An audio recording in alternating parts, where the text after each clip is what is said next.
Welcome in another video of Mastermind Public School Piparia Advanced online channel. This is the video of class 9 science and chapter 3 part 2 video.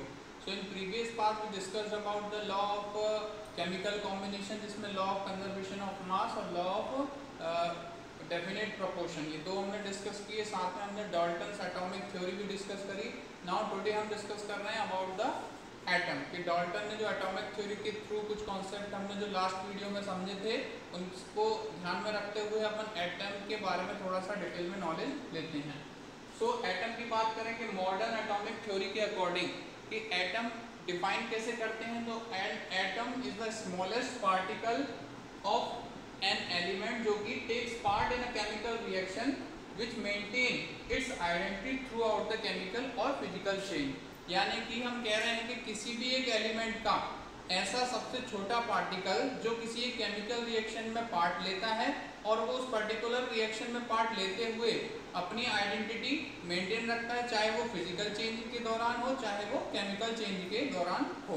तो यहाँ पर अपन ने modern atomic theory से अपन ने ये समझा कि एटम्स क्या एग्जैक्टली डिफाइन कैसे किया जाता है. फिर बात करें इसकी साइज की, तो एटम कितना छोटा होता है कि आप इसको ये समझ सकते हैं कि it is very small that can't be see with very powerful microscope. Atom इतना ज़्यादा स्मॉल है कि आप सबसे ज़्यादा पावरफुल माइक्रोस्कोप भी अगर आपके पास अवेलेबल है उससे अगर आप एटम को देखने की कोशिश करें तो आप उसको नहीं देख सकते हैं. बात करें जैसे कि सारे एलिमेंट्स जो अपन आगे के कुछ आपके कक्षा 10वीं में आप लोग पढ़ेंगे कि जो आवर्त सारणी में तत्व पाए जाते हैं वो लगभग 118 हैं. यानी एलिमेंट्स का जो टोटल नंबर आप लोग अभी पढ़ेंगे इस चैप्टर में और कुछ अगले चैप्टर में, उनमें अपन बात करें जो एलिमेंट है और उसके जो एटम है वो सबसे छोटा एटम यहाँ पर अपन बात करें हाइड्रोजन. तो हाइड्रोजन का एटम सबसे छोटा कितना हो जाता है जिसका साइज हो जाता है 0.37 इंटू 10⁻⁻10 मीटर. यानी कि आप लगभग 1 मीटर के 10 लाख हिस्से करें. ठीक है,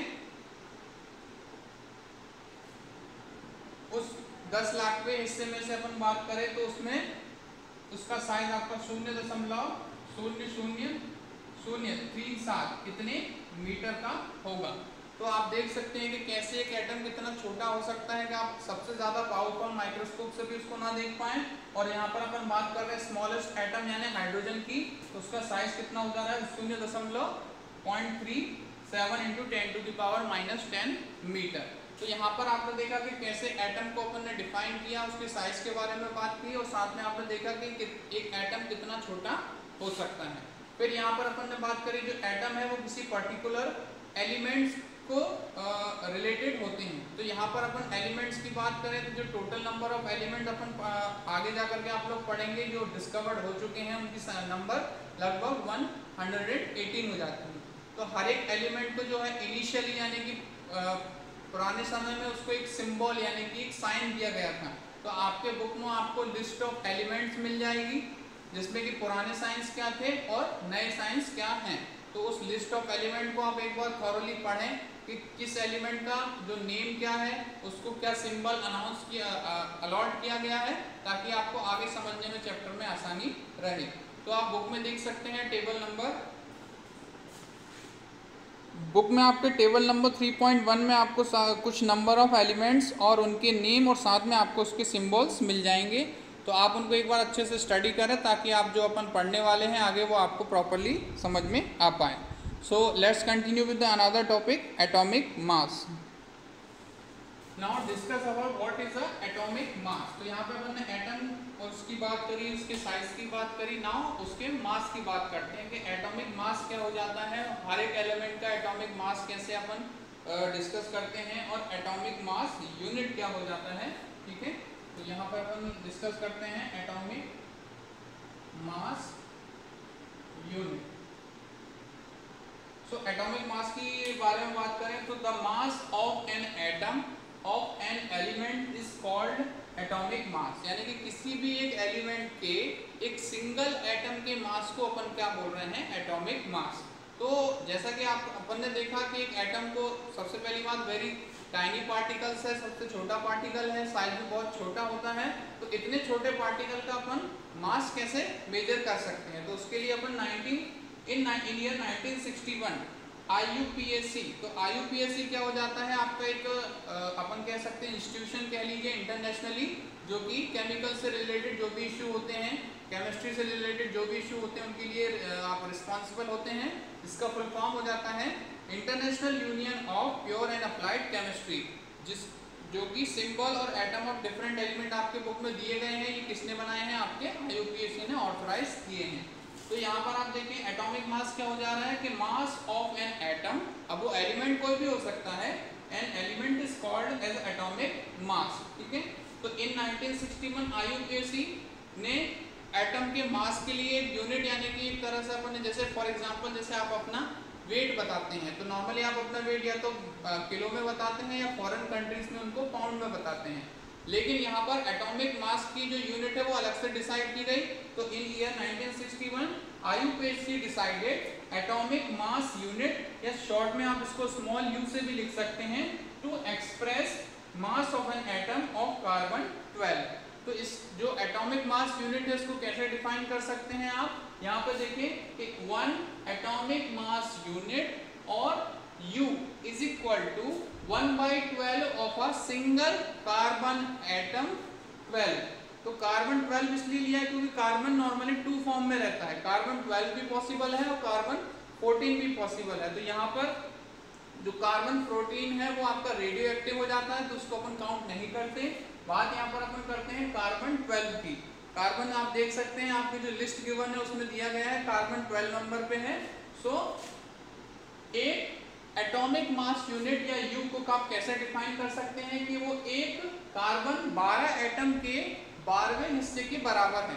कि मान फॉर एग्जांपल जैसे समझने के लिए अपन देखें कि एक कार्बन एटम का अगर मास मान के चले अपन कितना है, फॉर एग्जांपल समझने के लिए 12 ग्राम है।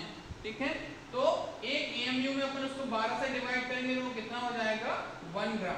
तो इस तरीके से आप समझ सकते हैं कि कैसे एक एटॉमिक मास यूनिट को अपन यहाँ पर एक्सप्लेन कर रहे हैं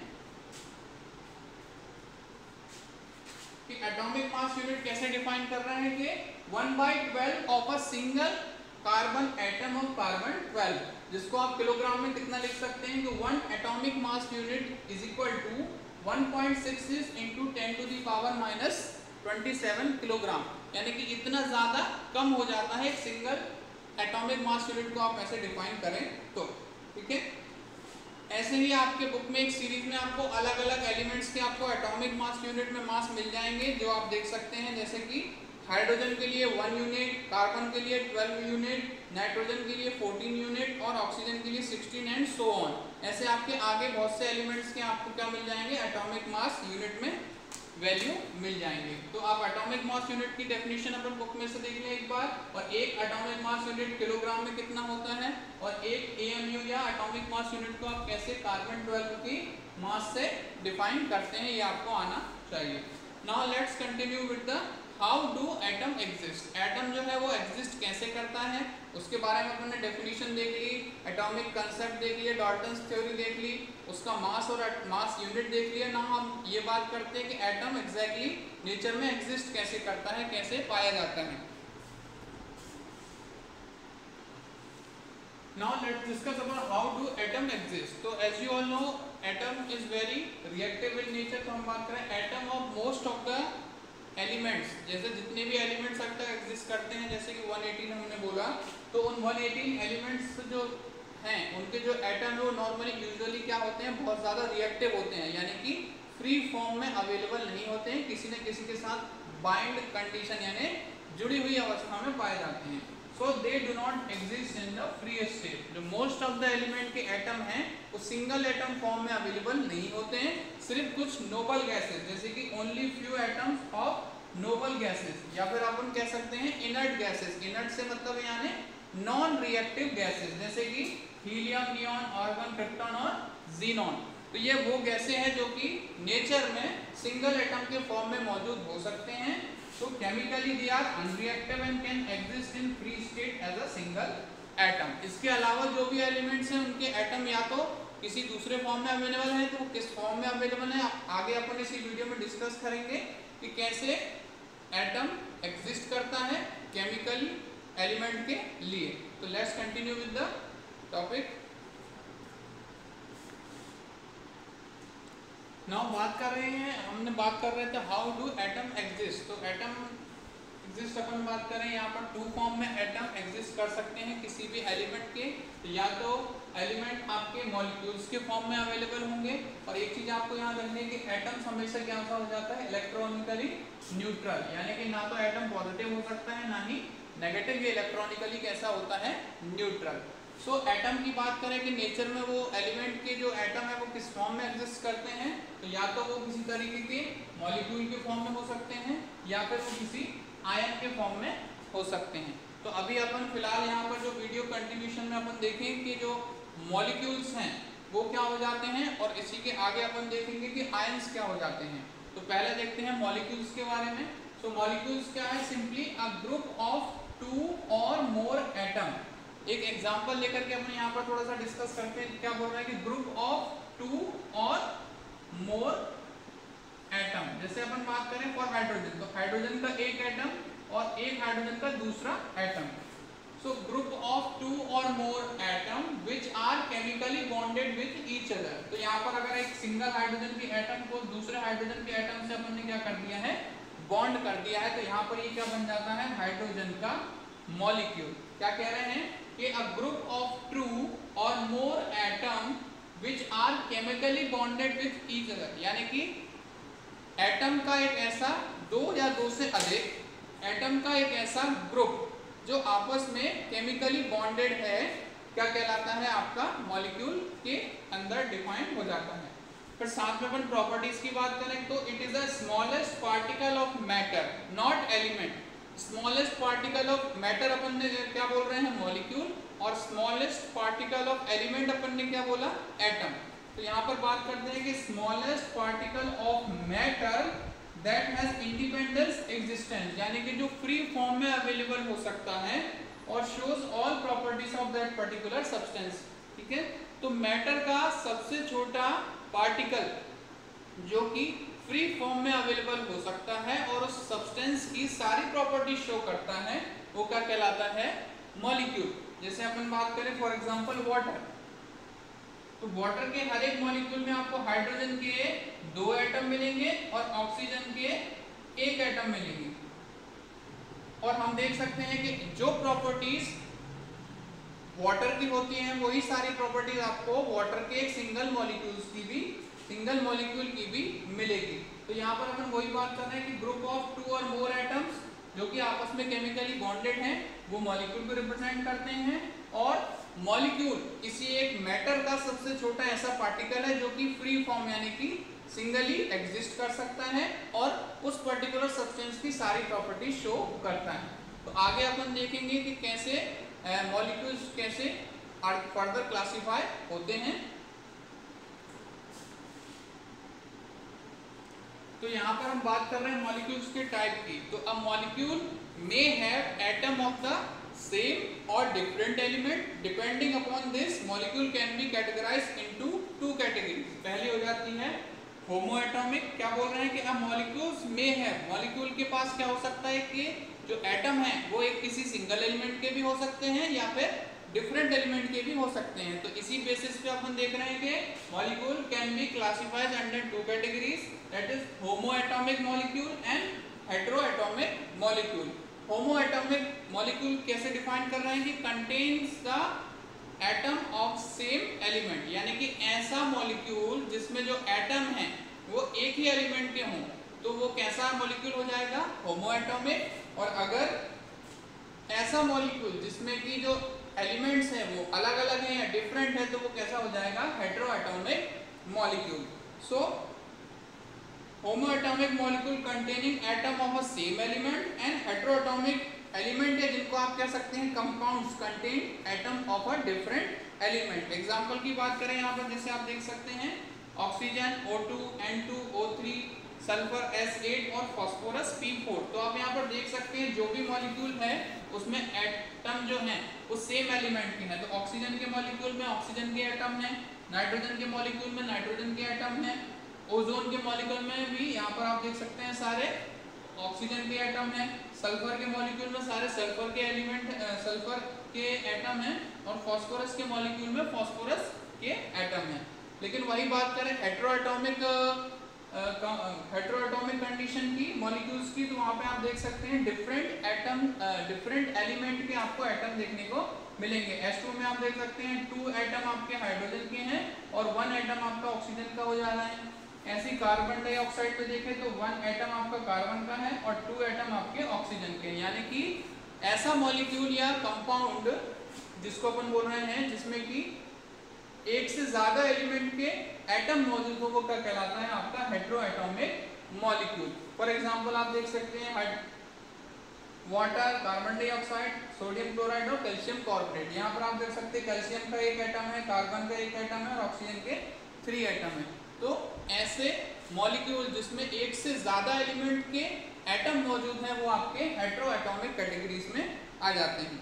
ठीक है, नाउ इसी के साथ अपन देख सकते हैं कि कुछ जो एलिमेंट हैं, यहाँ पे आपने देखा होमो एटॉमिक में कि कुछ एलिमेंट अपने 2 एटम के कारण हैं, कुछ एलिमेंट 3 एटम के साथ हैं, कुछ एलिमेंट 8 एटम के साथ है, कुछ एलिमेंट यहाँ पे 4 एटम के साथ हैं। तो इसी से अपना नया एक अगला टॉपिक आ जाता है, वो कहलाता है आपका एटॉमिसिटी। तो एटॉमिसिटी क्या होती है और उसके कुछ एग्जाम्पल अपने यहाँ पे देखते हैं। तो यहाँ पर आप एक डेफिनेशन देख रहे हैं, एटॉमिसिटी क्या है। So the number of atom present in one molecule of an element is called its atomic. जैसे कि अपन एग्जांपल की बात करें, फॉर एग्जांपल देखें क्या बोल रहे हैं, जैसे कि फॉर एग्जांपल हाइड्रोजन, तो हाइड्रोजन क्या रहता है H2 फॉर्म में रहता है। क्या बोल रहे हैं, द नंबर ऑफ एटम, तो हाइड्रोजन में कितने एटम है 2 एटम, हाइड्रोजन मॉलिक्यूल में कितने हाइड्रोजन के एटम है 2 एटम है। So the number of atom present in one molecule, तो यहाँ पर 1 molecule of हाइड्रोजन में 2 हाइड्रोजन के एटम मौजूद हैं, इसको अपन क्या कहेंगे यहाँ पर उसकी atomicity. So the number of atom present in one molecule of an element is called its atomicity। तो depending upon the number of atom, जो आपके अलग अलग एलिमेंट होते हैं उनकी एटॉमिसिटी डिफरेंट होती है। एक एक एग्जांपल से अपन यहाँ पर समझते हैं। तो यहाँ पर आपको टेबुलेटेड फॉर्म में दिख रहा है कि कुछ जो एलिमेंट है जैसे कि आर्गन और हीलियम, इनका फॉर्मूला आपको जैसे गिवन है, तो इनकी एटॉमिसिटी क्या हो जाती है मोनो एटॉमिक, यानी कि इनके जो मॉलिक्यूल है उसमें नंबर ऑफ एटम कितने हो जाते हैं 1।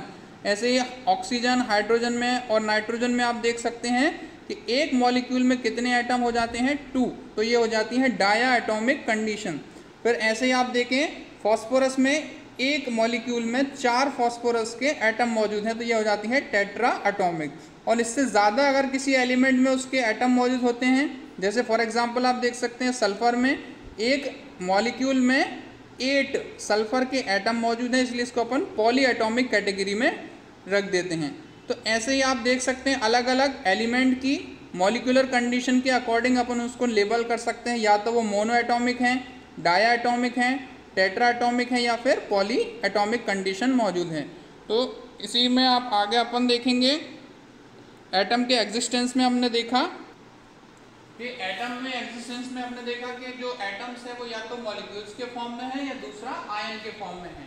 मॉलिक्यूल्स अपन ने आज इस वीडियो में डिस्कस कर लिया। नाउ इस चैप्टर के नेक्स्ट वीडियो यानी कि 3rd पार्ट में हम देखेंगे आयंस क्या होते हैं और उससे रिलेटेड कुछ टॉपिक्स हैं, जैसे कि केमिकल फार्मूला मास, फिर उसके बाद फार्मूला मास और केमिकल फार्मूला आप कैसे लिखते हैं उसके कुछ स्टेप्स हैं और मेथड हैं। तो वो रिमेनिंग पार्ट जो है हम इस चैप्टर के पार्ट नंबर 3 वीडियो में डिस्कस करेंगे। So thanks for watching today's video. Please do like, share and subscribe our channel Mastermind Public School Online and study well.